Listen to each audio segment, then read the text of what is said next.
Chemical sector का stock जो अपने वैल्यूएशन में बहुत रीजनेबल है, अभी उसमें एक शार्प अप मूव देखा गया है। सो हेलो फ्रेंड्स, कैसे आप सब लोग, and thanks for watching my channel. Friends, इस वीडियो में हम जिस कंपनी के बारे में डिस्कस करेंगे उस कंपनी का नाम है फ्रेंड्स GHCL। यहाँ पे आपको देखने मिलेगा, यहाँ पे दो बेसिकली सेगमेंट है इसके, एक इनऑर्गेनिक और दूसरा होम टेक्सटाइल डिवीज़न। राइट, देखिए 1300 करोड़ का मार्केट कैप है, इसका पी जो है ये 3 टाइम्स है, तो मतलब बहुत ही अंडर वैल्यूड स्टॉक है ये। यहाँ पे और इसका प्रॉफिटेबिलिटी भी अच्छा है, 19% ROE, रिटर्न ऑन इक्विटी है, ROC भी 19% के आसपास है। डेट टू इक्विटी आपका रीजनेबल है, ग्रोथ थोड़ा कम है सेल्स ग्रोथ, लेकिन बाकी सब पैरामीटर्स पे बहुत ही रीजनेबली प्राइस्ड है। प्लस आप देखिए इसका ROC पिछले 4-5 साल में 19-20% इसने मेंटेन किया है। इसका प्रमोटर का स्टेक 19% है इसका, तो इवनली यहाँ पे सबसे बड़ा स्टेक वैसे पब्लिक का, जनरल पब्लिक का, लेकिन ये आप बोलिए कि यहाँ से ये स्टेक है ये घट गया है यहाँ पे, और वो स्टेक आपने DIIs ने खरीदा है। सो बेसिकली अगर आप देखते हैं यहाँ पे बहुत सारे यहाँ पे इंडिविजुअल्स और कंपनीज ने मिलके यहाँ पे अपने स्टेक्स लिए हुए हैं प्रमोटर्स ने। यहाँ पे आपको FIIs भी दिखेंगे और यहाँ पे आपको DIIs भी दिखेंगे। सो यहाँ पे एक चीज़ है कि DIIs ने अपना स्टेक बढ़ाया है, किसने, जैसे ये Franklin India smaller company fund, उसके बाद DSP स्मॉल कैप फंड, तो ये सब फंड ने अपने स्टेक बढ़ाया है और बेचा किसने, पब्लिक में, मतलब ओपन मार्केट से खरीदा। तो ये एक स्ट्रॉन्ग इंडिकेशन है कि इसमें एक शार्प अप मूव देखा गया, तो कोई बड़ी बात नहीं है, क्योंकि जब फंड हाउसेस खरीद रही है बड़े पैमाने पे, यहाँ पे 3-4% जब स्टेक उठा रही है, तो जाहिर सी बात है ऐसा मूवमेंट देखना मिलेगा। और यहाँ पे फंडामेंटल्स भी रीजनेबल है, जहाँ पे वैल्यूएशंस इतने चीप है। सो इस स्टॉक में अभी देखते हैं, देखिए ये स्टॉक अगर आप देखेंगे, सो इस स्टॉक में नीचे से अपने लो से आप देखिए 148% का ऑलरेडी जंप आ चुका है। तो यहाँ पे जो जंप आया है, जो प्राइस बाउंस हुआ है, वो भी नॉर्मल नहीं है, अच्छा खासा, मतलब 150% नीचे से कमाई हो गया है, तो ये अच्छा खासा यहाँ पे जंप है। तो इसको अगर हम ट्रेंड के फॉर्म में अगर हम लेते हैं, तो देखिए किस टाइप का यहाँ पे ट्रेंड का फॉर्मेशन हो रहा है। सो देखिए ऐसा कुछ बन रहा है यहाँ पे ट्रेंड, और हम ट्रेंड अपने हिसाब से नहीं बनाएंगे, हम ट्रेंड बनाएंगे जो ऑलरेडी अवेलेबल डेटा है, इंफॉर्मेशन है, उसके बेस पे। राइट, तो यहाँ पे देखिए कि ट्रेंड का फॉर्मेशन किस तरीके से हुआ है, तो ऐसा कुछ आपको ट्रेंड यहाँ पे देखने मिलेगा।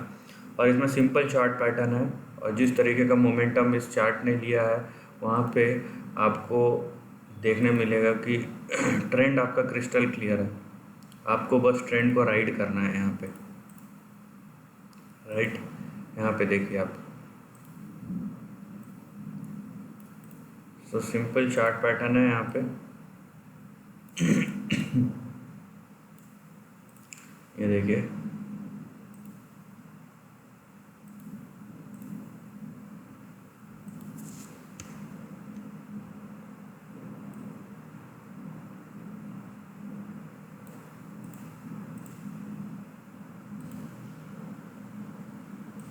तो आपको यहाँ पे दिखेगा चार्ट पैटर्न, देखिए सिंपल यहाँ पे चार्ट पैटर्न है, आप पे support and resistance crystal clear है, और चार्ट भी देखिए एकदम क्लीन स्लेट जैसा चार्ट है। तो आप देखिए आपका सबसे इमीडिएट और इम्पोर्टेंट सपोर्ट आता है 89, और उसके बाद आता है यहाँ पे 68, तो ये दोनों आपके इम्पोर्टेंट सपोर्ट लेवल है।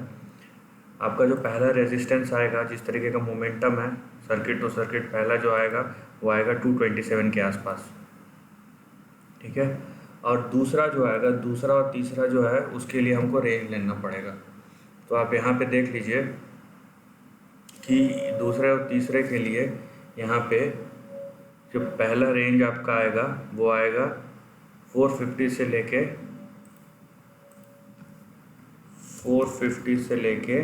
750 के बीच में।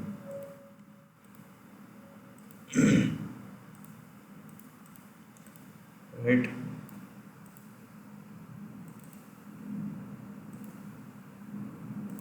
सो ये आपका पहला रेंज आएगा, मैं एक्सप्लेन करूँगा रेंज को।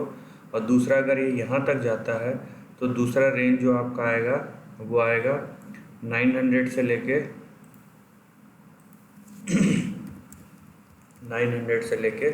1600 के बीच में। अभी यहाँ पे देखिए इस रेंज को आप समझने की कोशिश कीजिए यहाँ पे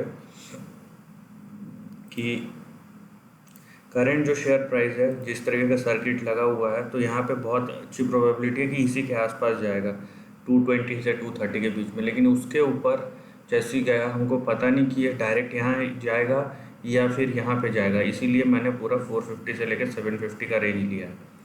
और यहाँ पे अगर ये इसके ऊपर जाता है, ठीक है, अब ये अगर इसके ऊपर जाता है तो ये रेंज कवर करेगा, मतलब 900 टू 1600। प्योरली मोमेंटम प्ले है ये, ठीक है। यहाँ पे आप देखिए प्योरली ये मोमेंटम प्ले है यहाँ पे। और एक चीज़ है जो आपको समझना है यहाँ पे, अगर आपको नहीं दिख रहा तो ये भी यहाँ पे एक, ये आप देख रहे हैं यहाँ पे, ये भी एक आपके रेजिस्टेंस जैसा काम करेगा। तो ये प्राइस कहाँ पे आ रहा है, ये रेजिस्टेंस का ये आ रहा है लगभग यहाँ पे 450 के आसपास। तो 450 से लेके ये यहाँ पे देखिए 453, मतलब ये जो लाइन है, पहली बात तो ये रेजिस्टेंस है, और इसके बीच में ये जो आप देख रहे हैं हिस्सा, ये हिस्सा जो है, ठीक है, ये कंसोलिडेशन जोन हो सकता है। अब यहाँ पे अगर बहुत लंबा अरसा इसने निकाल दिया तो प्रोबेबली ये आपका लॉन्गर टर्म रेजिस्टेंस बनेगा, तब उस केस में जो ऊपर वाली लाइनें यहाँ पे जाने की प्रोबेबिलिटी बहुत कम हो जाएगी। लेकिन अगर ये कम टाइम लगा के, कंसोलिडेशन मतलब कुछ महीने का हो सकता है, लेकिन अगर ये 2-3 साल उसी रेंज में जहाँ पे हाईलाइट किया था, अगर 2-3 साल इसी रेंज के अंदर गुजार दिया तब प्रॉब्लम है। अगर कुछ महीने का कंसोलिडेशन फिर ब्रेकआउट हो गया तो ये ऊपर जाने का प्रोबेबिलिटी है, अदरवाइज ये इस रेंज के अंदर ही अपना लॉन्ग टर्म जो ट्रेंड है वहीं पे ख़त्म हो जाएगा, उसके बाद करेक्शन फिर से शुरू हो जाएगा। लेकिन इस स्टॉक में आपको 2-3 चीज़ें जो दिखती है कि कंपनी अच्छी है, पहली बात तो प्रॉफिटेबिलिटी के पैरामीटर पे, डेट के पैरामीटर पे, उसके बाद आपका वैल्यूएशन बहुत चीप है, और सबसे इम्पॉर्टेंट यहाँ पे ये है कि यहाँ पे आपको देखने मिलता है कि DII बड़ा स्टेक उठा रही है, मतलब जो डोमेस्टिक, और उसमें भी जो अच्छे फंड है जैसे फ्रैंकलिन का हो गया, DSP हो गया, वो वहाँ पे स्टेक उठा रहे हैं, अपना स्टेक इवन डबल कर दिया है DSP ने। तो ये एक बहुत ही अच्छा इंडिकेटर माना जाता है। यहाँ पे प्योरली अगर आप मोमेंटम प्ले देखें और चार्ट स्ट्रक्चर देखें तो बहुत ही पॉजिटिव, बहुत ही स्विफ्ट चार्ट स्ट्रक्चर है।